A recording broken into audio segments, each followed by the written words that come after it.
heat, forever on fire. ನಮ್ಮ ಸರ್ಕಾರಕ್ಕೆ ಯಾವುದೇ ರೀತಿಯ ಸಂಕಷ್ಟವೂ ಇಲ್ಲ, ಗ್ಯಾರಂಟಿ ಯೋಜನೆಗಳು ನಿಲ್ಲೋದಿಲ್ಲ ಅಂತ ಹೇಳಿ ಡಿ.ಕೆ. ಶಿವಕುಮಾರ್ ಹೇಳಿದ್ದಾರೆ. ಕೆಲವಷ್ಟು ಜನ ಮಾತಾಡ್ಕೊಳ್ತಾ ಇದ್ರಲ್ಲ, ಗ್ಯಾರಂಟಿ ಯೋಜನೆಗಳು ಕಂಟಿನ್ಯೂ ಆಗ್ತಾವೋ ಇಲ್ವೋ ಅಂತ ಹೇಳಿ. ಅದಕ್ಕೆ ಡಿ.ಸಿ.ಎಂ. ಡಿ.ಕೆ. ಶಿವಕುಮಾರ್ ಅವರೇ ಸ್ಪಷ್ಟನೆ ಕೊಟ್ಟಿದ್ದಾರೆ. ನಾವು ಮತಗಳಿಗಾಗಿ ಗ್ಯಾರಂಟಿ ಯೋಜನೆಗಳನ್ನು ಕೊಟ್ಟಿಲ್ಲ, ಗ್ಯಾರಂಟಿ ಯೋಜನೆಗಳನ್ನು ನಾವು ಕಂಟಿನ್ಯೂ ಮಾಡ್ತೇವೆ ಅಂತ ಡಿ.ಕೆ. ಶಿವಕುಮಾರ್ ಹೇಳಿದ್ದಾರೆ.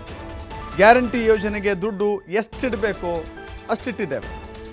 ಜನರ ಭಾವನೆಗಿಂತ ಜನರ ಬದಲಾವಣೆ ಮಾಡೋದು, ಆ ಬದುಕು ಬದಲಾವಣೆ ಮಾಡೋದು, ಅದು ನಮ್ಮ ಗ್ಯಾರಂಟಿ ಹಿಂದಿನ ಉದ್ದೇಶ. ಹಾಗಾಗಿ ನಾವು ಗ್ಯಾರಂಟಿಯನ್ನು ಕೊಟ್ಟಿದ್ದೇವೆ ಅಂತ ಡಿ.ಸಿ.ಎಂ. ಡಿ.ಕೆ. ಶಿವಕುಮಾರ್ ಹೇಳಿದ್ದಾರೆ.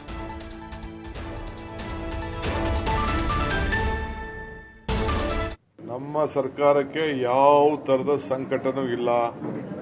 ನಾವು ಸ್ಟ್ರೀಮ್ಲೈನ್ ಮಾಡ್ತಾ ಇದ್ದೀವಿ. ನಾವೇನು ಮಾತು ಕೊಟ್ಟಿದ್ದೋ ಆ ಮಾತು ಉಳಿಸ್ಕೊಂಡಿದ್ದೀವಿ.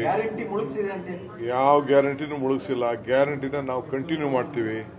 ಗ್ಯಾರಂಟಿಯಿಂದ ನಮಗೇನು ಬಜೆಟಲ್ಲಿ ಹಿಂದೆ ಬೊಮ್ಮಾಯಿ ಅವ್ರು ಮಾಡಿದ ಬಜೆಟಲ್ಲೇ ನಾವು ತಿರ್ಗಾ ರೀಫಾರ್ಮ್ ಮಾಡಿ ಏನು ಇಡಬೇಕು ದುಡ್ಡನ್ನು ಇಟ್ಟಿದ್ದೋ, ಇವತ್ತು ಕೂಡ 50,000ಕ್ಕೂ ಹೆಚ್ಚು ಕೋಟಿ ರೂಪಾಯಿ ಇಟ್ಟಿದ್ದೀವಿ. ಸೊ ಏನು ಅವ್ರು ಹೇಳ್ದಿರೋ ಲೆಕ್ಕ ನಮಗೆ ಗ್ಯಾರಂಟಿ ಅವ್ರನ್ನೆಲ್ಲ ಅತಿ ಹೆಚ್ಚು ಎಲ್ಲ ವೋಟ್ ಹಾಕ್ತಾರೆ ಅಂತ ನಾವು ವೋಟ್ಗೋಸ್ಕರ ಗ್ಯಾರಂಟಿ ಮಾಡಿಲ್ಲ.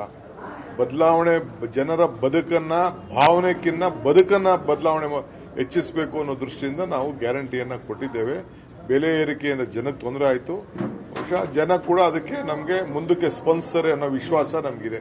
ನಮ್ಮ ಸರ್ಕಾರ